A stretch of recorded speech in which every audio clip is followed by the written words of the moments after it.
سلام على يوسف قبل البحر العذاب وأنتم معنا لما يرتجي إليكم فباشر لنا بالمنى سلام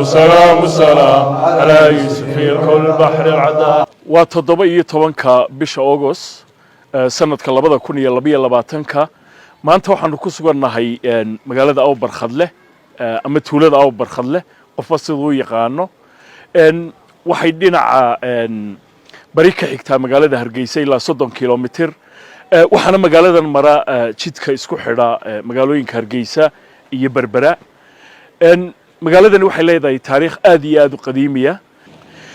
meelan ka dheerayn magaaladan oo barkhadle waxa ku yaala qudbiga Sheekh Yusuf al-Kawnayn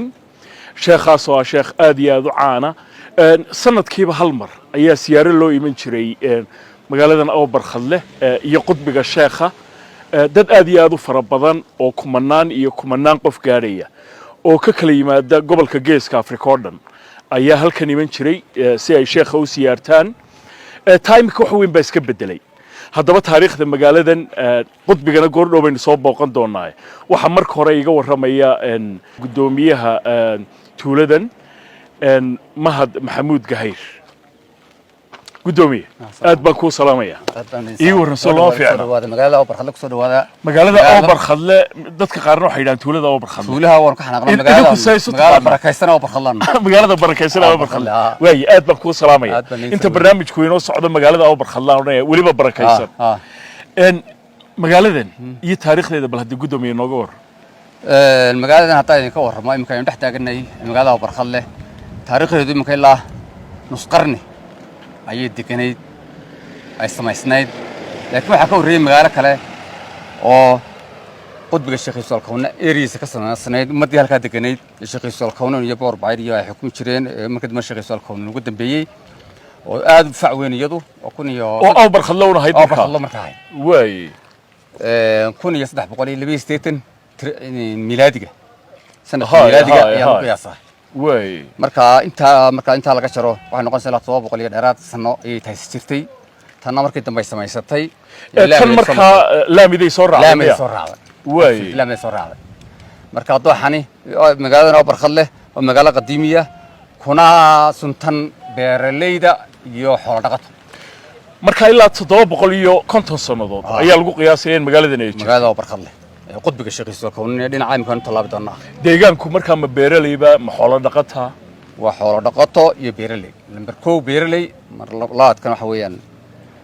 xoolo dhaqato iyo dadka ganacsatada magaalada degan gartay marka dadka magaalada degan tirahaan imsa lagu qiyaasay iyo deegaankeeda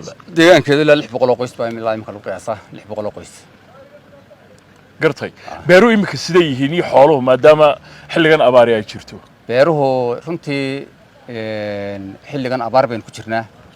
dooxyadu biyo may marin muddo 2 sanadooda marka beeruhu haddayna bisha 8 ilaahay raxmaadkiisa aanay noo keenin haay inay meeshaba ka baxaan baa suuragal way xaaladu saasay u xuntahay xaaladu aad u xuntahay way dooxa biyo may marin ceelashu qalaleen dhirtiba qalal ku dhow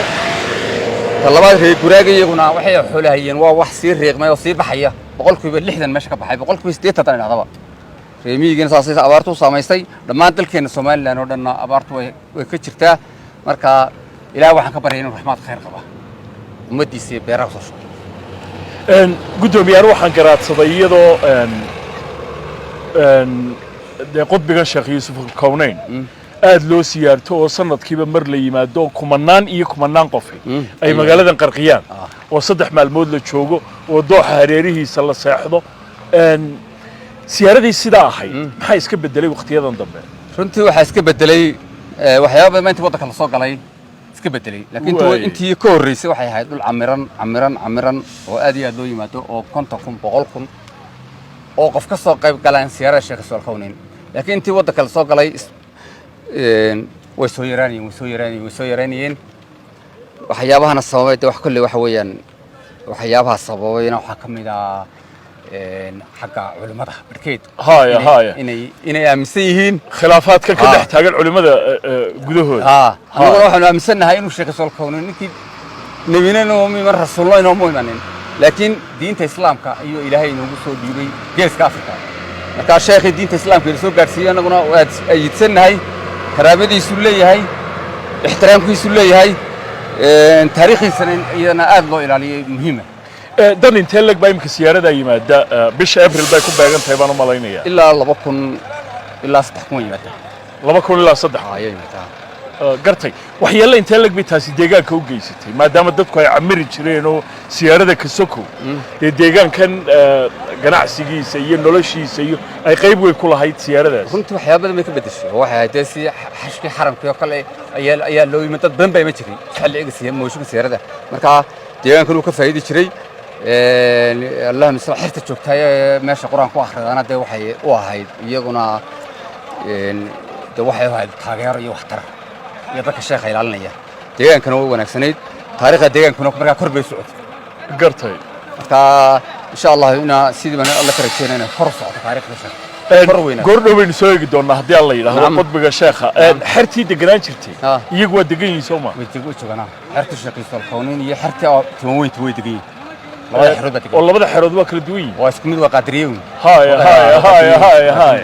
واي مرنا وين تجينا هدي الله ان قدوميه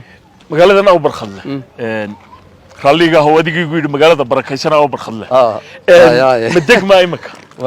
وقصعنا إن شاء الله بإذن الله كريم واي قرك ولا سارتي قرك ولا سارنا أدنى روتينة مدحوينها مدحوينها موسى بيحي عبد شوقه ها مقعبان إن شاء الله بإذن الله كريم وانا سكا قبلنا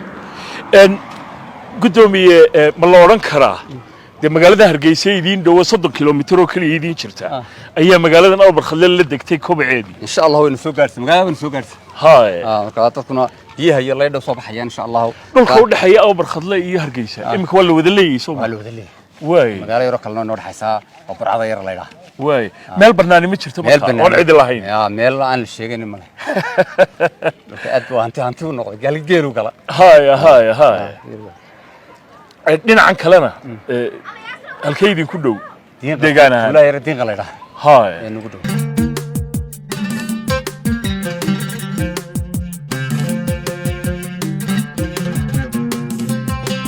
imika ayaanu ka baxaynaa magaalada Awbar Khadle raalliga ahaada magaalada Awbar Khadle inaan idhaahdo maaha sidii gudoomiyuhu iga codsaday waa inaan idhaahdo magaalada barakaysan ee Awbar Khadle qudbigii Sheekh Yuusuf al-Kawnayn baanu tegaynaa ilaa 1 kilomitir ayuu dhinaca koonfurta kaga aadan yahay magaaladan Awbar Khadle marka rag culimada ama xerta joogta qudbiga sheekha ayaa inooga warrami doona taariikhda aadka u facaweyn ee sidii gudoomiyuhu sheegayay qudbiga ku duugan bari ayna shaqul ku lahayn oo aan sidaa u sii fogeyn ba aniga igu dambeysay qudbiga sheekha marka gaariga gudoomiyaha ayaa horgelaya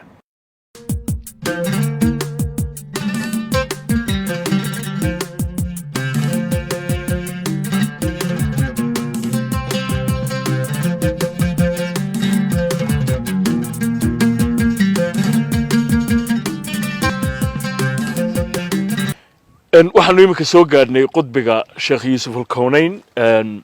ninkan oo la yiraahdo Sheekh Cabdiraxmaan Saciid Cabdilaahi qoyskooda ayaa muddo aad u dheer iyagu muridnimada hayay ama mas'uulka ahaa qudbiga sheekha aad iyo aad baan ku salaamaya ay sheekh iyo rasuul ma wacna alxamdulillah muddo intee lag ba marka qoyskiinu halkan mas'uulka ahaa qoyskaygu wuxuu ka ahaa imika waxay noqonaysaa 163 meelaha 163 sanadood sidaad ku warqaadatay intii idin ka horeysayna intii naga horeysayna markii taariikhda la isku geeyo 800 iyo ilaa 530 buu ay sheekha noqonaysaa waqtigiisa way kolka anagu intii aanu haynay qudbadan waxa ka horeeyay mid tukriga dhisay way oo 400 sano ka hor ayuu tukrigu dhisay taa hore way tii ku xigtayna tan dambe yaa dhisay markaa tan awowgay baa dhisay adiga awowga way marka de baabur muu jirin looxeedii iyo wixii dhismihii berbera lagaga soo raacay qudbiga waynu gali doonaa haddii alla yiraahdo laakiin taariikhda sheekh bal cidda aan garanaynin haddaad u fasisho taariikhda sheekh maxaad noo sheegi karaysaa taariikhda sheekh waxaan idinka sheegi karayaa horta dee sheekh wuxuu ahaa sheekh geeskan Afrika oo dhan intan Itoobiya horta Soomaaliya ayuu diinta in badan gaarsiiyay way marka meelo badan uu fadhiistay oo wuxuu kaga yimi macallimiin واي kolka Ethiopia laga soo bilaabo ilaa Ethiopia adigu ilaa Soomaaliya meel kasta meelo badan oo imika lagu xuso ayaa jira واي marka ka bacdi markii uu dambeysay halkan uu yimido nin bucur baacir la haysto هاي bucur baacir kolka wuxuu ahaa nin ka soo jeeda nin Yahuudi ah واي marka waa la ogaa uu fasahaadiyay wadanka واي oo wuxuu ka bedelay dadkii fasahaad uu geliyo meeshan magaalo weyn oo deyr وأوبر خلنا مكان يشوفنا واي oo magaalada halka buurta bucur baacir ilaa iyo dooxa inta labada doox u dhaxaysa هاي magaalaheed واي ka bacdi magaaladii sheekhu wuxuu ugu yimid ninkaas soo haysta واي oo uu fasahaadiyay fasahaadiyay markaad leedahay maxaad uga jeedaa waxaan uga jeedaa wuxuu samayn jiray tusaalaha intii uu fasahaadiyay wuxuu bilaabay inuu dumarkii yiraahdo 7 cisho هاي ayaan meherkii de ilaa 7 cisho ayaan meherkii ka dhigo واي 7 habeen baa noocani anaaba qabayade oo isaga la joogaysa markaa ruuxa dumar واي wax de aan diya aqadka ka waxsan هاي marka waa la ogaayo واي waxa laga soo diray waxa laga soo diray Madiina واي ayaa laga soo diray sheekh marka de ka daba tag baa leeyo culimo badan way haayeen واي marka sheekhu halkan uu ugu yimi ninkii magaaladii taa haysta karaamo watana uu ahaa واي marka waxaad wadaa wiil marka wuxuu la yimi wax sidii sixirkii fircoon oo kale هاي واي waxaad meesha ku haysaa wiilo indha sarcaad uu dhigay halkan buurta hoosteeda واي laasuudi dhulkan gelaya isagoo dhulna gelindi واي dhulkan gelaya واي gal wiil wax indha sarcaad uu dadka u dhigay واي markuu u dhigay oo sheekhi ogaaday de wixiisi ayuu ilaahay hadaba imka dhulka ha kula jira saani ha kula jiro واي sidii ayaa dabeedna ilaahay dhulkii oo kula jira bucur baacir واي dadkii markaa labay noqdeen waatay oo dadkii islaam bay noqdeen meeshii joogay واي oo sheekha dib tawxiidka u qabtay markuu sheekhu tawxiidka u qabtay هاي ayay dabeed dadkii ma garanaysaa tafiirtii kolkaa bucur baacir ka hadlay هاي dadkoodii ahayd waxaana lagu yiri qayb way baxsatay واي oo waxay galeen ilaa iyo adigu meel Kenya booran iyo meel ay raad هاي واي oo culimo eriyatay oo la socotay sheekh qaar waxa la igu yiri meel Abul Qaasim wayla ayay la qabteen ayay ma nimankii eriyadii هاي kaga hadheenba oo qaar ku aasin واي sheekha ku la socday واي ilaa halkaas eriyanay qoladii kale oo soo hadhay ayay sheekh la hadlo wuxuu ku yiri mamagtii واي mamagtii baan idin siiyaa mise de maxaa yeelaysaa mise dad islaam aan noqonaysaa oo caadiyo dad oo nala mid ah واي way iska deynaysaa marka magtii nasiibay ku yiraahdo مكتب bucur baacir magtii bucur baacir واي sheekhu dabeedna uu u qoray wuxuu ku yiri inaan ka dhasha iyo arooska هاي labadaa ka qaato wax واي labadii bay ka qaadanayeen de muddo dheer sidii uga qaadanayeen واي ilaa imika ma socota caadadaasi talo imaka way afkado adigu ilaa 8 way socotay wixii ha way socotay waqti buurta aad sheegaysay mucjisada ah intee halkan u jirtaa markaa dhowday way noo dhowday ha aan soo eegi karnaa way soo eegin odayaashii magaaladana qaar fara badan oo ka mid ah nala socda buurtani waa buurtii bucur baacir taariikhdeeda uu ka warramayay sheekhu sheekh waxaan ku weydiiyey halka waxaa la ii sheegay inaanay buurta dee bucur bacayrun ahayn laakiin ay ku taallo malcaamadii uu sheekhu ka bilaabay higaada af soomaaliga waa tay naga horeysa waay waa buurta hoosteeda malcaamadda waynu tegi doonaa ama dugsi qur-aankii sheekh yuusuf alkownayn laakiin buurtan dadku markii siyaarada xoogga loo iman jiray waxaan xusuustaa iyadoo la shiido waa la shiidi jiray imise dhagax baa lagu tuuri jiray way tuuri jireen dadku dhagaxa waay marka waxay ku tuuri jireen sidii shaydaan tuurkii oo kale waay ayay de ninkii halkan ma galay bucur baa dhulku ma liqay هاي هاي waxuna dama fidinayo nin